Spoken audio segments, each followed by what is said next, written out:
Ryan Lindgren and the Rangers are engaged in talks for a new contract. We discuss what will be fair for both sides on today's episode of Locked On New York Rangers.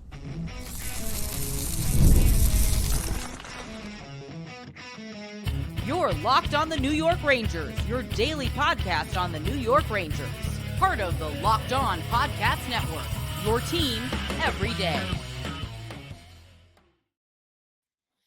Welcome back, Blue Shirts fans, to episode number 1108 of the Locked On New York Rangers podcast. I'm your host, John Chick. Just want to thank you guys, as always, for making Locked On New York Rangers your first listen every day. We are free and available on all platforms, including YouTube. And today's episode of Locked On New York Rangers is brought to you by FanDuel. Make every moment more. As playoffs wind down, the sport stops scoring the way we want them to. But this summer, FanDuel is hooking up all customers with a boost or a bonus daily. That's right. There's something for everyone every day, all summer long. Visit FanDuel.com to get started. And we are, of course, part of the Locked On Podcast Network, your team every day. So a lot to do today. As I discussed in the intro just a second ago there, we want to start by talking about Ryan Lindgren and what his new contract might look like with the New York Rangers. Also going to get to the Hartford Wolf Pack hiring a new head coach. We'll talk about him in just a little bit. And also going to be pointing the New York Ranger draft spotlight at fifth rounder Nathan Aspinall. But we start with Ryan Lindgren here, and we have something of an update as far as the process and how it's going between Ryan Lindgren and the New York Rangers, thanks to an article from friend of the show, Vince Mercogliano. Does an awesome job covering the New York Rangers. We'll get to those details shortly, but to just kind of bring everybody up to speed first. So we go into the offseason here. Ryan Lindgren's contract is up. He is a restricted free agent who was arbitration eligible for the first time. And basically what that means is, to take it right from the top here, for the Rangers to retain the rights of any restricted free agent, whether they have arbitration rights or not, they first have to extend them a qualifying offer. And that qualifying offer is a different number for every player, rather. For Ryan Lindgren, the qualifying offer is a one-year deal that is worth $3.6 million. And the reason it's that number is that number comes from taking what is 120% of their average annual value on the most recent contract. So Ryan Lindgren was making $3 million per season. 120% of that is $3.6 million per season. So that's where that number comes from.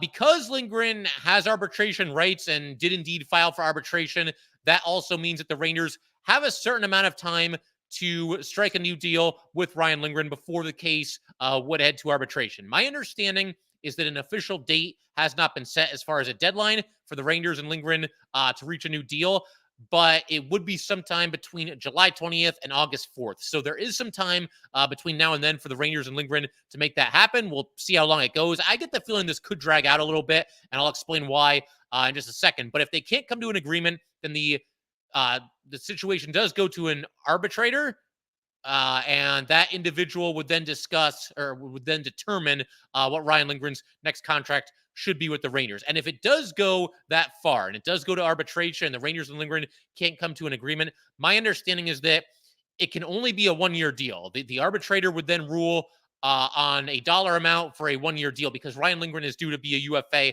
after this upcoming season. An arbitrator would usually go 1 or 2 years, but because Lindgren will be a UFA after this upcoming season, or at least he will be if the Rangers don't sign him to a deal that extends beyond that, that means that an arbitrator can only give out a one-year deal. So it's a lot to digest. Bottom line, though, is the Rangers and Ryan Lindgren are talking, and the hope is that, they can meet somewhere in the middle and make this thing happen. But getting back to the article from Vince Mercogliano, he apparently spoke with an anonymous source, and per this source, it sounds like between Lindgren and the Rangers, the bigger issue is probably going to be the length of the contract as opposed to the average annual value. And we know how this goes. Every contract negotiation for every player, there's give and take. You want a few more years, it might be a little bit less money per season. If you want a no move clause, it might be a little bit less money, all that good stuff. So it goes back and forth, and, the negotiations will be ongoing in the next, amount of days. I'm sure that will be the case. But again, the qualifying offer is $3.6 million. Vince in his article seems to believe that there's a chance that Lindgren's average annual value will land a little bit closer to the $4 million mark.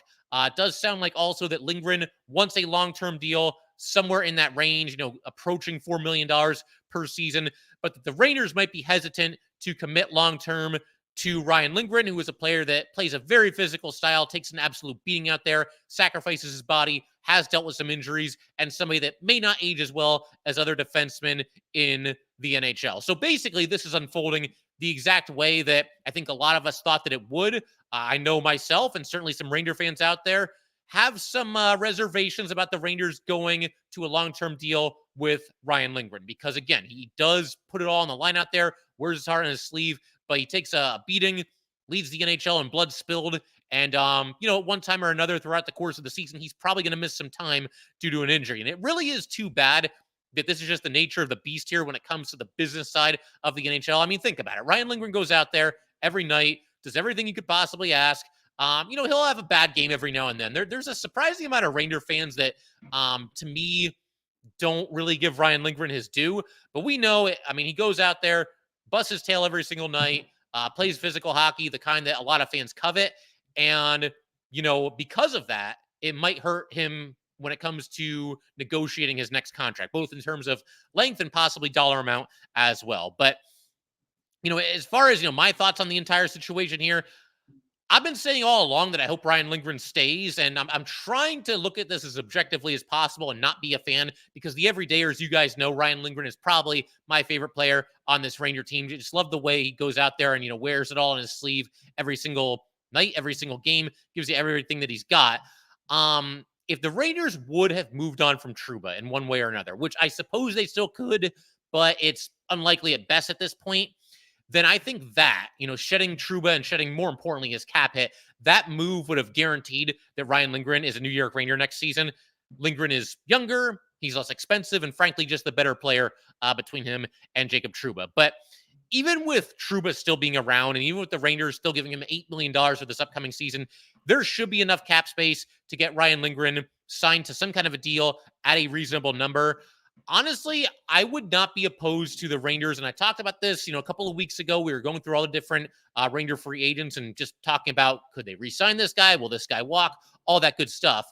But I would not be opposed to a 4-year deal for Ryan Lindgren if it keeps his average annual value down a little bit. You got to remember, next offseason is going to be a doozy for the Rangers, because they have to figure out a way to get new contracts to Igor Shesterkin, Alexi Lafreniere, Keandre Miller, a couple other players as well. So if you can give Lindgren what he wants and give him some terms, say 4 years, that would probably then bring the average annual value down a little bit, and it'll make it a little bit easier for the Rangers to get all those important players in their contract next offseason. So the other thing here to consider is that,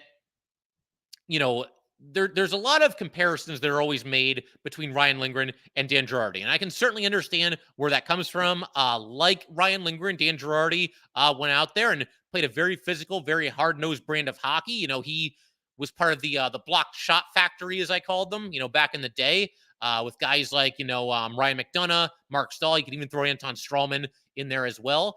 Took a beating and did not age well. But there's a lot of differences between these two players as well. First of all, when Dan Girardi signed his extension with the Rangers, it was for 6 years at $5.5 million per season. So it was a longer contract signed by Dan Girardi than the one that Ryan Lindgren will ultimately probably end up signing. A longer contract for Girardi, also with a higher average annual value. Also, probably most importantly, Dan Girardi, when he signed that extension with the Rangers, was 30 years old. If Ryan Lindgren does what I just tossed out in the hypothetical, a minute or two ago there, he does what I said there, and he signs a 4-year deal, that will only take him to the age of 30. So Ryan Lindgren, at the end of this hypothetical 4-year deal, will be the same age that Dan Girardi was when he signed his 6-year extension. That's quite the difference. Again, I understand the comparisons here, and certainly there are some similarities, but once again, Ryan Lindgren will be 30 when a 4-year deal ends, and he'll be making, quite a bit less, a fair amount less than $5.5 million per season. It's not the same. I certainly understand the comparisons, but it is not the same situation at all, really. I mean, there's a lot of differences there that, I just outlined, and I think this contract for Ryan Lindgren will age quite a bit better than the one signed by Dan Girardi. That's not to say there isn't any risk and there isn't any chance that, Ryan Lindgren's game could really take a hit in the next couple of seasons. It's at least possible.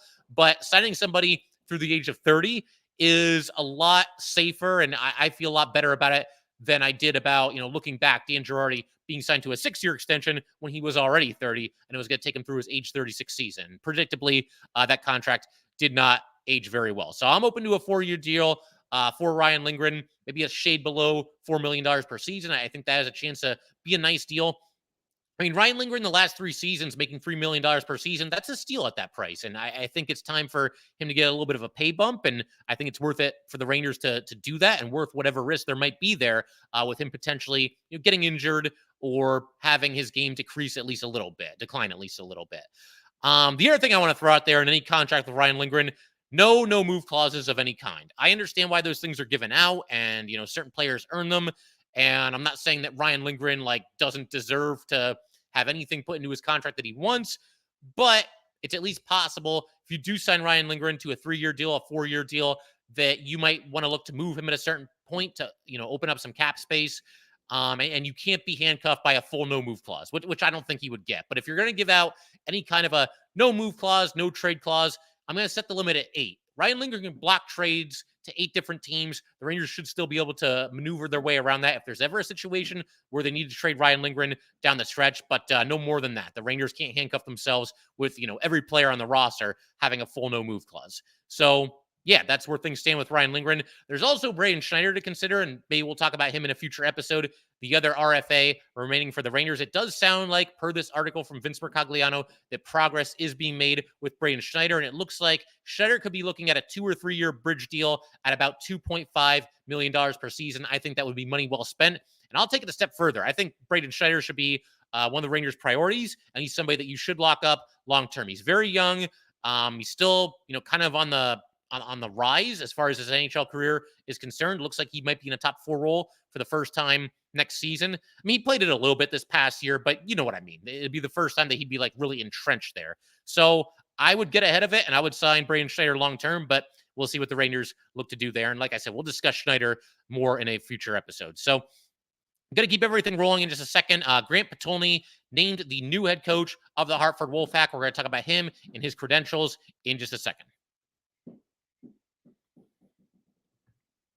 All right, we just want to take a minute to let everybody know that today's episode of Locked On New York Rangers is brought to you by eBay Motors. Passion, drive, and patience. The formula for winning championships is also what keeps your ride or die alive. eBay Motors has everything you need to maintain your vehicle and level it up to peak performance. Superchargers, roof racks, exhaust kits, LED headlights, and more. Whether you're into speed, power, or style, eBay Motors has got you covered. With over 122 million parts for your number one ride or die, you will always find exactly what you're looking for. And with eBay Guaranteed Fit, your part is guaranteed to fit your ride every time or your money back. Because with eBay Motors, you are burning rubber and not cash. With all the parts you need at all the prices you want, it's easy to make your car the MVP and bring home those huge wins. Keep your ride or die alive at ebaymotors.com. Eligible items only. Exclusions apply. eBay Guaranteed Fit. Only available to U.S. customers. All right, let's go ahead and keep everything rolling here on Locked On New York Rangers. Big shout out to the everydayers as always. Means the world that you guys tune in and support this show as often as you do, and just great to see the show expand over time here. More YouTube subscribers, the whole 9 yards. As far as what's coming up on the show, we're going to keep things rolling. It is kind of the quieter parts of the offseason, but as we know, there's no such thing as a quiet part of the NHL calendar when it comes to the New York Rangers. There's always something going on. We're going to be talking with JD of Locked On Ducks to get his thoughts on a couple of the former Ducks that are now New York Rangers. Sam Carrick is, of course, one of them. He's probably ticketed for that fourth-line center role this upcoming season. Going to be keeping our eye on free agency and round out our draft class talk probably as soon as the next episode as well. So a lot to look forward to here. We'll have some guests on the show as well. But for right now, I do want to talk about Grant Potulny, the new head coach of the Hartford Wolf Pack. He is 44 years old. He was the head coach at Northern Michigan from 2017 to 2024. And while he was there, posted a record in all the seasons combined of 128, 113, and 17. Northern Michigan played in the WCHA conference his first 4 seasons there. They then played in the CCHA for his last 3 seasons there. And in his first season, Potulny got that team off to a great start. Massive turnaround from where they were the season before. And he was named the WCHA Coach of the Year after his team went 19-7-2-2 that season. They made the playoffs in all 7 seasons that Potulny was there, finished as conference runner-up 3 times, but did not win a championship in any of those opportunities.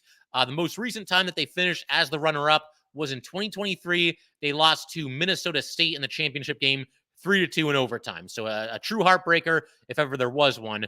He stepped down as the head coach on June 11th and was named the head coach of the Hartford Wolf Pack on June 27th. I've been meaning to circle back to this.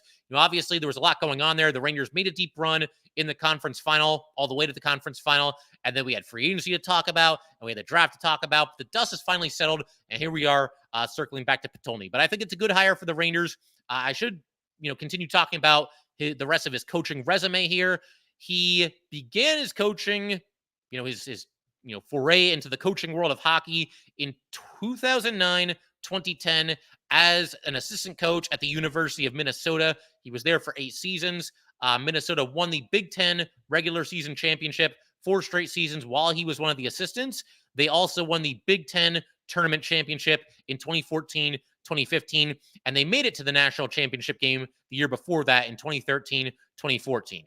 He's also done some coaching at the national level. He has been an assistant coach for Team USA at the World Juniors on 4 occasions. The first time was in 2013, and worth pointing out that also on that Team USA staff that year was current Rangers assistant coach Phil Housley, so there's at least some familiarity between Housley and Potulny. Potulny was also an assistant coach for the Team USA World Juniors team in 2017, 2018, and 2022. USA won the gold in 2013 and 2017, and they won the bronze in 2018. So, a little bit of everything for Potulny so far in his coaching career. And the fact that he is an AHL head coach at the age of 44, I mean, I don't know if that's like ahead of schedule, quote unquote. I know Chris Knobloch was certainly on the young side a little bit as well during his tenure there. And of course, he's now the head coach of the Edmonton Oilers. But yeah, without, looking through the entire AHL coaching roster, I would imagine he probably is, on the younger side among the other AHL head coaches.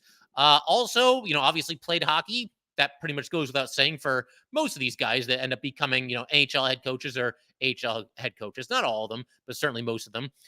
During his playing days, he was a center and a left winger. He was drafted by the Ottawa Senators in the 5th round of the 2000 NHL draft at number 157 overall. Unfortunately, he never got to play in an NHL game, did play 297 AHL games, scored 73 goals, had 72 assists, and then his final season was in 2008, 2009, when he played with the San Antonio Rampage and the Norfolk Admirals, both of the AHL. And then obviously he got right into coaching basically immediately after that. He also played his college hockey at Minnesota and was a 3-year captain, one of the only players in the long and proud history of the University of Minnesota to be a captain for 3 years, alternate captain as a sophomore, captain as a junior, and a senior. And the biggest moment of his playing career, I was actually able to find this on YouTube. I didn't know about this before, basically just typing his name into YouTube, but he got to score a game-winning overtime goal in an NCAA championship game. That was in 2002. He scores in overtime late in the first overtime period to give Minnesota the 4-3 win and the national championship over Maine. And Minnesota also won the national championship the following season in 2003. So 2 national titles as a player. And Potulny, of course, replaces interim Wolfpack head coach Steve Smith. As we know, the Rangers lost Chris Knobloch. He started this past season as the Wolfpack head coach, but of course, the Edmonton Oilers fire their coach. There's an opening. Chris Knobloch gets the gig, and of course, he well within his right to take it, and good on him for doing that and leading that team as far as he did within 1 win of a Stanley Cup championship, taking over the team in the middle of the season. But, Steve Smith, for the time being, interim coach for the Hartford Wolf Pack, and, Hartford did fine this past year. They finished 34, 28, 7, and 3. They were 5th out of 8 teams in the Atlantic Division. Made a little bit of a run in the playoffs there. They took out Charlotte in the first round in a best of 3, 2-1. They took out Providence 3-1 in a best of 5. Then unfortunately got swept by Hershey in the round of 8 in a best of 5. So a solid run, but Smith is now, of course, replaced. Rangers obviously choosing to go in a different direction here. And as far as like the mission statement and the expectations for Potulny as the Hartford Wolfpack head coach, obviously, You hope that the team continues to win, but you also hope, probably above anything else, that it's a place where young Ranger players, big prospects, kind of that next tier of prospects, all these guys can kind of hone their craft, work on everything they have to work on, and for most of them, get NHL ready. We'll see what the Hartford Wolf Pack roster looks like at the start of this upcoming season. We'll see if Brent Hoffman and Brett Berard are able to make the Rangers out of training camp. If they are, that's awesome. If not, then those are two of the players that Potulny will be in charge of. And obviously, we hope that he develops them well. You'd certainly throw Adam Sikora into that mix as well. Although Sikora, I think, is probably more of a long shot than the other two to make the Rangers. But regardless, Potulny just sounds like a classic hockey lifer. He's played, he's coached, he's been an assistant coach, he's coach at the college ranks, he's coached on the national stage, and now the next logical step in his coaching progression here, shall we say, is coaching an AHL team, and he's going to get that opportunity to do just that with the Hartford Wolf Pack. So looking forward to seeing how that goes. And, like I said, on the surface, I think it's a very nice hire for the New York Rangers. But we're going to keep everything rolling in just a second. I want to shift our attention to the Rangers' 5th round pick. We're going through every player the Rangers chose in this year's draft, and that would be 18-year-old left winger Nathan Aspinall. And we will go ahead and talk about him in just a second.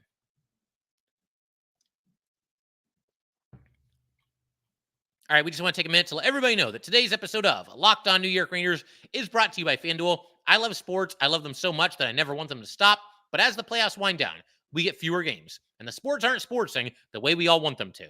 But FanDuel lets us keep the sports going whenever we want. All we have to do is open the app and dream up bets anytime that we're in the mood. And this summer, FanDuel is hooking up all customers with a boost or a bonus daily. That's right. There's something for everyone every day, all summer long. So head over to FanDuel.com and start making the most out of your summer. FanDuel, official sports and betting partner of Major League Baseball. All right, let's go ahead and keep everything rolling here on Locked On New York Rangers. We got one more thing to do today, and that is to point the New York Ranger draft spotlight at Nathan Aspinall. As I mentioned just a second ago, 18-year-old left winger. The Rangers selected him with pick number 159 overall. That was also the third to last pick of the 5th round. So they got him right at the tail end of the 5th round. And the first thing you'll notice, he's just a gigantic human being, 6'7", 190 pounds. So sort of an odd frame, and that's something that a couple of scouts have talked about. When you hear 6'7", I mean, you think naturally they're going to weigh more than 190 pounds. Just that's how it usually goes. And for some comparison here, Matt Rempe obviously burst onto the scene last year and got something of a cult following from a lot of Ranger fans. Matt Rempe is also 6'7", but he's 241 pounds. And another player who we saw this past season, Adam Edstrom, he is also 6'7". He is listed at 234 pounds. So Aspinall, part of it probably is the fact that he is 18 years old and probably still filling out a little bit. But obviously, that height will certainly get your attention. And we see the Rangers do this, when it comes to late round picks. It's getting to the point, by the time you're into the 5th round, the 6th round, the 7th round, it's kind of a crapshoot anyway. So I have no issues with the Rangers basically just kind of rolling the dice on a really big player, a really tall player. We saw them do that in recent seasons with Matt Rempe and Adam Edstrom, who I just talked about a second ago. Took both of them in the 6th round. Also, Dylan Rubrick is another one. He's another big young player. He was also taken in the 6th round. And of course here, Aspinall taken by the Rangers in the 5th round, the tail end of the 5th round. As far as his stats and what he's done so far in his hockey career, last season was his 2nd with the Flint Firebirds of the OHL. And it looks like he's going to be back there for a 3rd season in this upcoming year. His first season with Flint, he had 29 goals, just 1 goal, 3 assists, and was a -6. And for the record, you might hear Flint Firebirds, and that team name might ring a bell a little bit. That was where Brent Hoffman played for part of his time in the OHL. And as it turns out, Aspinall's first season with Flint was also Brent Hoffman's last season with Flint. Hoffman was traded midseason from Flint to Peterborough. So those two were teammates for a brief time, for whatever that might be worth. Just kind of a little fun fact for you guys there. In Aspinall's last season with Flint, I mentioned just a second ago, 29 games in his first season, only 4 points. Last season, though, with Flint, the most recent season, 65 games, 18 goals, 16 assists, 34 points, was also a -8. So a significant uptick in his offensive production, and we'll see what he can do for an encore in year 3. And that uptick might be one of the reasons why he ended up being drafted this season by the New York Rangers. The size is obviously there. It's going to be the first thing you notice when you see him. But it sounds like, again, offensively, he stepped up his game a little bit this past season. Another fun fact about Aspinall, this blew my mind. There is a professional darts player with the exact same name, also named Nathan Aspinall, also, the same spelling and everything. I don't know much about darts, but apparently this guy is pretty good.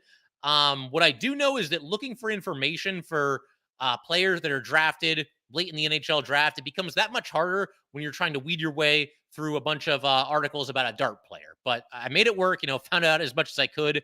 And I will say, I feel like, as the years have gone on, we're getting more and more information and more scouting reports on, just about every player available in the NHL draft. It does start to get a little bit scarce once you get into those final few rounds there, but I do feel like it's getting a little bit easier to, find some information, find some YouTube videos, whatever it might be, and learn a little bit more about these players that are being drafted in late rounds. Certainly more so than it was, probably even a couple of years ago.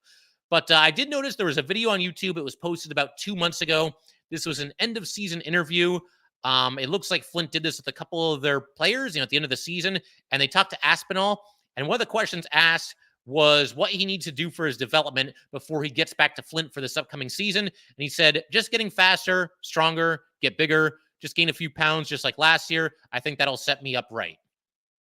And yeah, he is he's 18 years old. So you got to figure, again, he is still kind of growing into his body a little bit, filling out a little bit. And it sounds like that's a priority for him to add some weight and add some muscle and, again, have himself kind of fill out and be ready to play a physical brand of hockey. And I'm sure Ranger fans will like hearing that. As I mentioned, the Rangers, they do like getting their Giants in later rounds. And I think this is a really nice pick for them here. Overall, a solid draft for the New York Rangers overall. You can at least follow the logic why they picked every player that they did in this round or in that round. And one more thing about Aspinall that I'll mention here, and then we'll do some scouting reports before we call it a day. He got into what looked to be his first fight of his NHL career last November against Joshua Glavin. Aspinall was able to land some hard early punches once they dropped the gloves. Glavin eventually pulled him down and kind of fell on top of him, and that always looks good and everything, but whatever. It's two guys falling to the ice. Bottom line, Aspinall clearly won the fight and 1-0 to start his hockey career. We'll see if that ends up being part of his game going forward as well. But as far as what the scouts are saying, was able to find a couple here. We've got the Elite Prospects 2024 NHL Draft Guide. This is what they had to say about Aspinall. For the most part, Aspinall stations himself around the net. He moves across the slot, pushes high, and blocks the goalie views, and while deflecting every puck that comes within his wingspan. He's also a skilled, adaptable passer who feathers pucks through tight seams off the backhand and even draws defensive pressure to pass through it. The thing that stands out there to me is the fact that this is somebody that might be one of those immovable net front presences. When you've got somebody that's 6'7" and, he is only whatever I said, what is he, 195 pounds or whatever it was. But when guys like that don't want to be moved out of the crease and they just kind of want to set up shop there, there's only so much you can do as a defender. You can tussle with them and try to tie them up a little bit, but it's not like it was years and years ago where it's basically open season on anybody that sets up in front of your goalie. There's only so much you can do. And if Aspinall can develop that part of his game, even if he's not like an insanely talented player, the fact that you can just set up shop there, that does provide some value to whatever team you might be playing for. Here's another scouting report from Dominic Tieno of the OHL Writers. He demonstrates strong awareness on the ice, exhibits proficient close handling skills, possesses a powerful shot, showcases excellent vision, and has a high hockey IQ to complement his abilities. Aspinall lacks a standout skill that guarantees his future as an NHL player, but scouts will appreciate his size.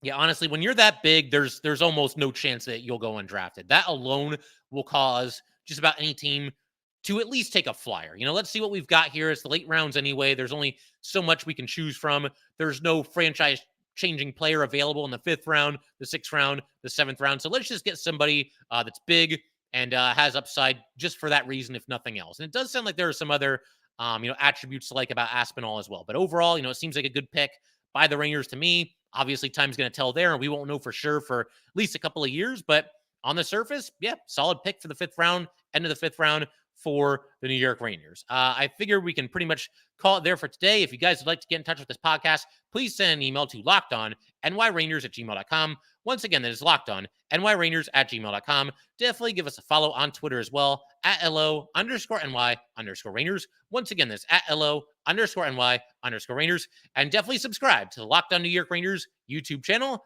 Thanks again, guys. I will see you next time.